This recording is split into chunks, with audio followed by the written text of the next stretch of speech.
What is going on, Jet fans? Matt O'Leary back with another video. In today's video, I'm going to talk about the New York Jets' latest roster moves after rookie minicamp. Rookie minicamp has come and gone.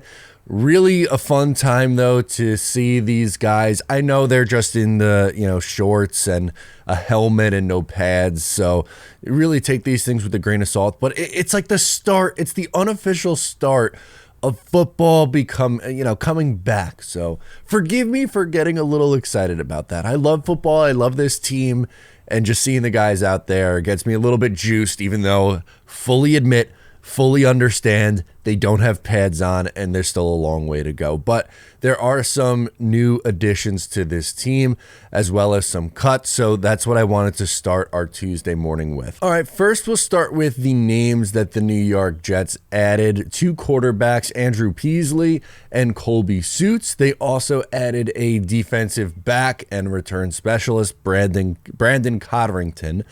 To add those three guys, they had to release three players, and Pee Wee Jarrett was one of those, the quarterback who was a really interesting story. I know a lot of fans were rooting for him. Great name, too, by the way. Pee Wee Jarrett, what an incredible name.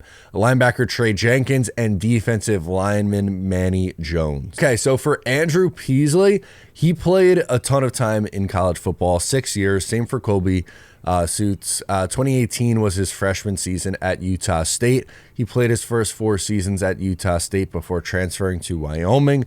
Last year at Wyoming, he played in 12 games, had a 62.4 completion percentage, 1,991 passing yards, 20 touchdowns to 5 interceptions.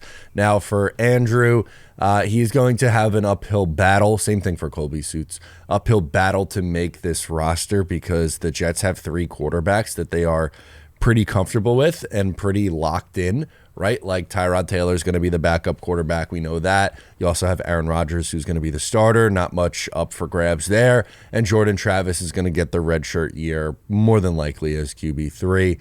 So these are kind of just camp arms. You need camp arms, so they are going to serve a role and a purpose here, but not really going to jump out as realistic chances to make this roster, unfortunately.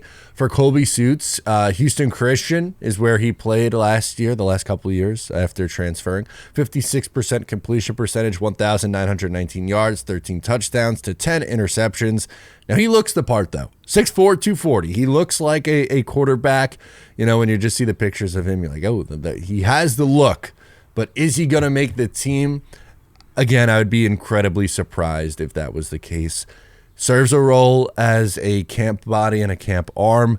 You're not going to see a lot of Aaron Rodgers in the preseason. Tyrod Taylor, you already know what he is. Jordan Travis is TBD where he is going to be with his injury. So, you need some more camp arms. You need some more quarterbacks in here, and those 2 guys will serve that role. Now, Brandon Codrington is really interesting because he might have an outside chance of making this roster as a special teamer because he was a return specialist out of North Carolina Central, an HBCU school.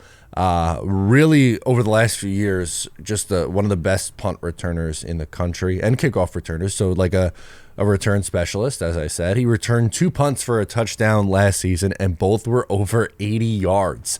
So the guy has some incredible breakaway speed, and it's been very well documented with the new NFL rules that special teams is going to play more of a factor. The Jets had a really good special teams unit last year. Their kicker and punter are both very, very good.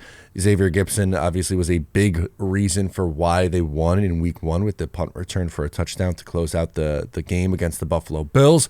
But outside of that, he didn't really do a ton the rest of the season to the point where you were like, absolutely no doubt about it, Xavier Gipson is our punt returner and kickoff returner, and we can't go another direction. So I think they're going to try some different things out, and Codrington's going to get a look. So we'll see. In today's league, it's hard to have too many guys who are just exclusive special teamers on your 53-man roster. But if he's that good and that much of a difference maker, again, with the new rules, it might be worthwhile. So we'll keep an eye on him there. So there you go. That is the latest roster movement. Let me know your thoughts down below in the comments. Once again, I'm Matt O'Leary, and I'll catch you guys next time.